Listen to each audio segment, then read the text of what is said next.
Hi guys, so welcome to this week's Q&A. We're going to talk about a couple of different themes that have been coming up in the group over the past week. Guilt, perfectionism, gut instinct, acknowledging our own toxic behaviors, that kind of thing. So, for those of you who are new, welcome to the group. Welcome to, let me mute this so we can just, you've got my attention. We're here to do this. I appreciate you being here. I appreciate you guys contributing for the discussions that are going on.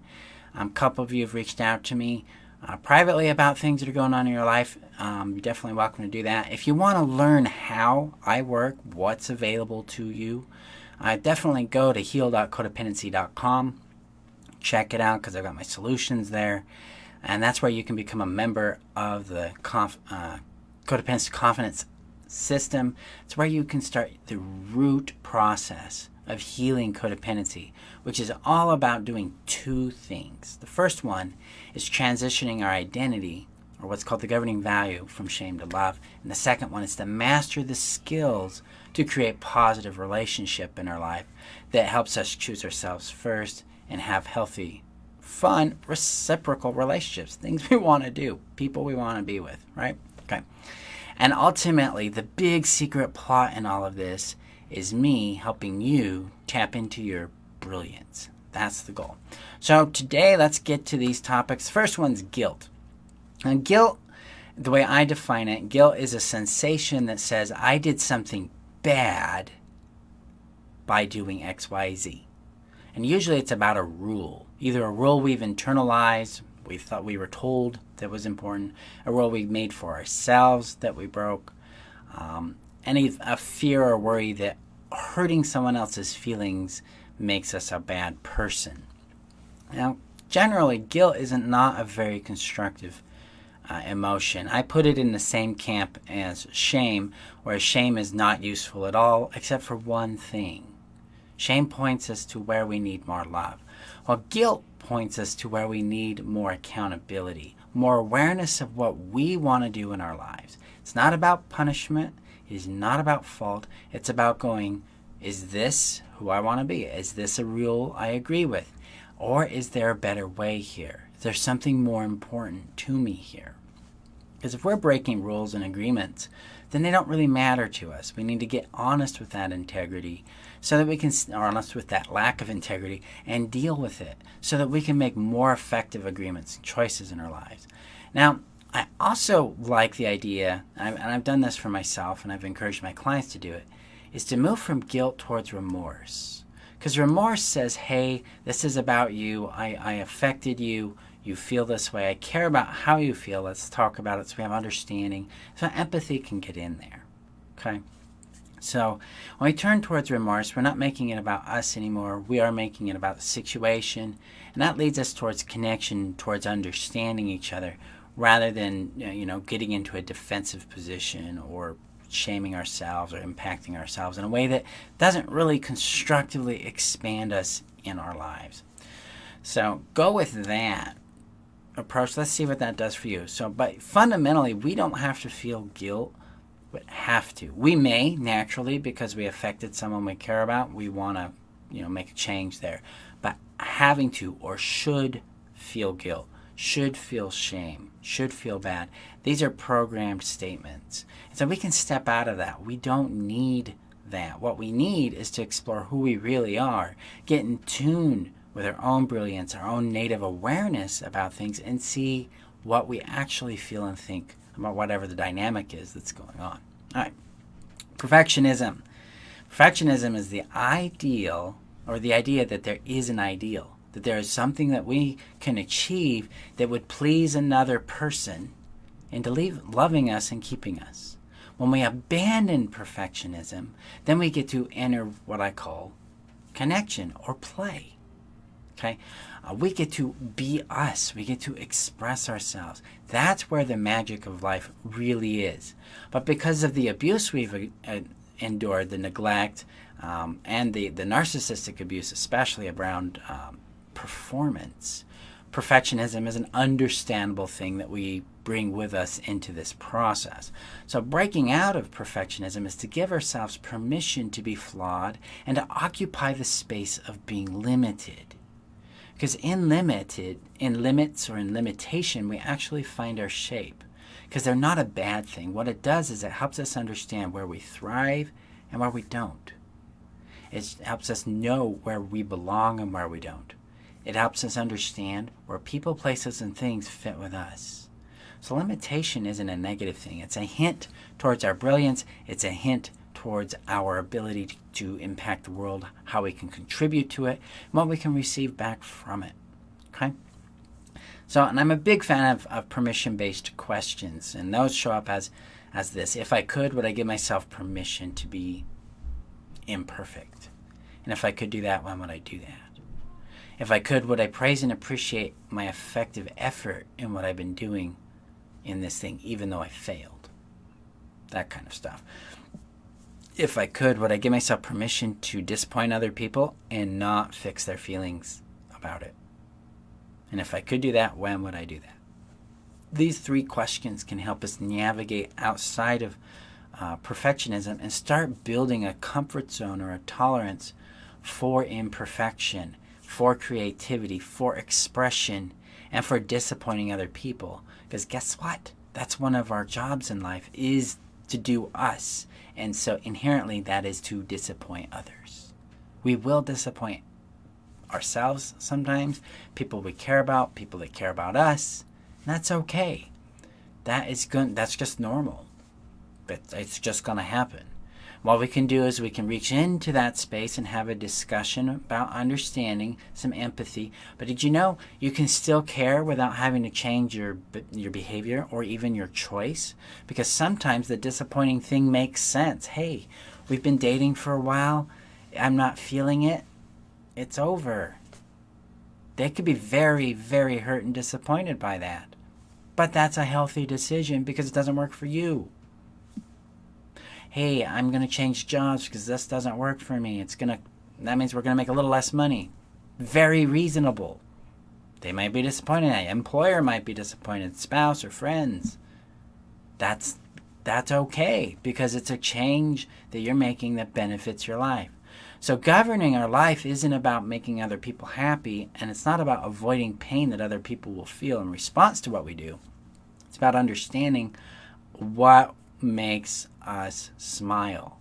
Basically, what brings us alive. That's our job. That's their job too, for their life. And maybe those things don't fit together, so now you got to change the relationship a bit. But it is okay to disappoint people. People who try to control you with their approval and love are people who are highly insecure, people who are dependent on you for their emotional regulation and sense of self. They are acting in a toxic way.